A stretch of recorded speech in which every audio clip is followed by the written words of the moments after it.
जो हम sperm ICSI के लिए एग के साथ मिलाने के लिए चुनते हैं वो बेस्ट क्वालिटी का स्पर्म कैसे है वो हमें इन चीजों से पता लगेगा, क्योंकि एक स्पर्म को हम कई 1000 टाइम्स मैग्नीफाई कर सकते हैं। बहुत सारे पेशेंट्स ऐसे कहते हैं हमारी लाइनिंग नहीं ठीक बन रही, लाइनिंग भी ठीक बन रही थी पर प्रेगनेंसी नहीं हुई, तो हमें नहीं पता कि उसका ब्लड फ्लो कितना था, वो लाइनिंग में वो रिसेप्टिव है कि नहीं, बेबी के लिए ठीक है कि नहीं है। सो ये सारी टेक्निक से हम आईवीएफ का जो है सक्सेस रेट बढ़ा सकते हैं। ये एडवांस्ड आईवीएफ और आईवीएफ प्लेन पेशेंट के लिए ही होता है, सेम होता है। इसमें हम पेशेंट के एग्स बनाते हैं, एग्स बना के निकालते हैं और स्पर्म्स के साथ मिलन करते हैं। एडवांस्ड आईवीएफ का ये मतलब है कि लेबोरेटरी एक हॉस्पिटल की कितनी एडवांस्ड है, कितना एक आईवीएफ लैब कितनी एडवांस्ड है, उसमें क्या क्या हाई एंड इक्विपमेंट लगा हुआ है जिससे कि हम आईवीएफ का सक्सेस रेट बढ़ा सकते हैं। अब आप देखिए आईवीएफ कभी भी 100% आप कभी बेबी खरीद नहीं सकते किसी भी सेंटर से। हम ये है कि प्रेगनेंसी का आईवीएफ का सक्सेस रेट कैसे बढ़ा सकते हैं, तो उसमें एक डॉक्टर की एक्सपर्टाइज, एक इन हाउस टीम होना जो कि पेशेंट के लिए अवेलेबल है। हमेशा पेशेंट की बहुत सारी क्वेरीज होती है, इन हाउस काउंसलर, तो वो सारा कुछ ये चीजों को करता है। सबसे पहले मैं बताऊंगी डॉक्टर की एक्सपर्टाइज का क्या मतलब है। एक रूटीन गायनी यूनिट होता है और एक इनफर्टिलिटी यूनिट होता है। इनफर्टिलिटी यूनिट में सिर्फ जो है डॉक्टर्स बांझपन के कपल्स, जिन कपल्स चाइल्डलेस कपल्स का इलाज करते हैं, और उसमें जो है स्पेशलाइज्ड ट्रीटमेंट आता है जिसे हम आईवीएफ, एडवांस्ड आईवीएफ कहते हैं।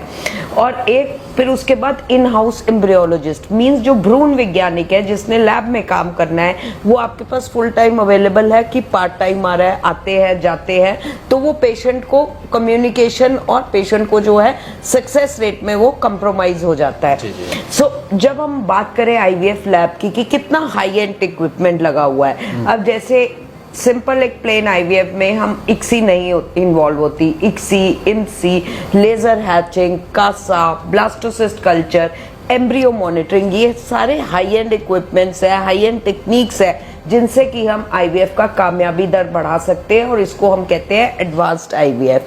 अब आपको मैं बताती हूँ, जैसे एक लेडी है, उसको एंडोमेट्रियोसिस है, या जो उसकी भ्रूण एम्ब्रियो की लाइनिंग है वो थिक है, जो है एम्ब्रियो इम्प्लांट नहीं होता, जिसको हम इम्प्लांटेशन फेलियर कहते हैं, तो उसके लिए हमारे पास स्पेशल लेजर हैचिंग टेक्निक है। ब्लास्टोसिस्ट कल्चर का मतलब है अगर आपके एक लेडी के 4 एम्ब्रियो 4 सेल है या 6 सेल है, तो वो ब्लास्टोसिस्ट एक ही उसमें से बनेगा, वो ही बेस्ट एम्ब्रियो है। एम्ब्रियो मॉनिटरिंग का मतलब है कि एक स्पेशल मशीन होती है जिससे कि हर एम्ब्रियो की हमें नेचर का पता लगता है कि कौन सा एम्ब्रियो कैसे ग्रो कर रहा है, कौन सा बेस्ट एम्ब्रियो है जो इम्प्लांट करके हमें रिजल्ट देगा। इक्सी, इमसी का मतलब, कासा का मतलब ये है कि जैसे कोई स्पर्म है जिसकी हर स्पर्म बेबी नहीं कर सकता, चाहे एक पेशेंट का आपने देखा होगा 70 मिलियन काउंट है पर उसके फिर भी प्रेगनेंसी नहीं हो रही, अननोन कॉजेज है, मींस की स्पर्म डिफेक्ट तो नहीं है।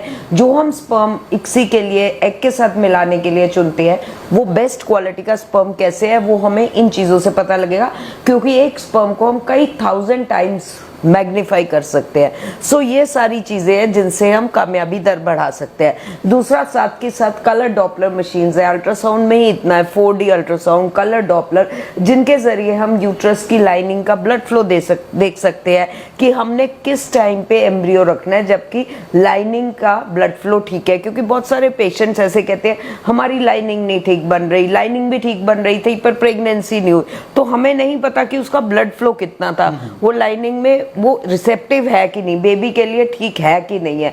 सो ये सारी टेक्निक से हम आईवीएफ का जो है सक्सेस रेट बढ़ा सकते हैं। बिल्कुल मैं बताना चाहूंगी कि देखिए हमारे हॉस्पिटल में प्रॉपर काउंसलिंग फैसिलिटी है। हमारे काउंसलर्स हैं जो पेशेंट को टाइम टू टाइम बताते रहते हैं, और जब पेशेंट मेरे पास आता है फर्स्ट टाइम, वैसे ही ये ना बहुत इमोशनल इशू है, बेबी ना होना आई थिंक बीमारी से ज्यादा एक इमोशनल इशू है, तो पेशेंट बहुत इमोशनल होता है, बहुत उम्मीद लेके आता है, तो हम पेशेंट को सारा गाइड करते हैं।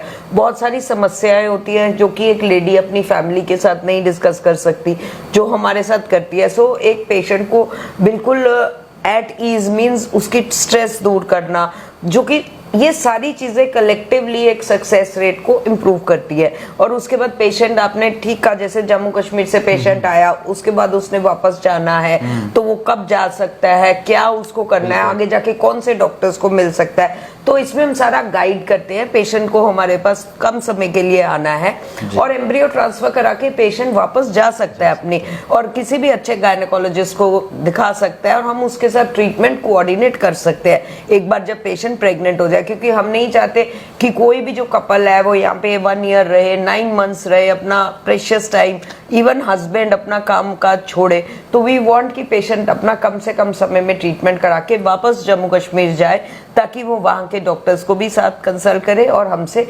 ट्रीटमेंट ले सके आफ्टर प्रेगनेंसी।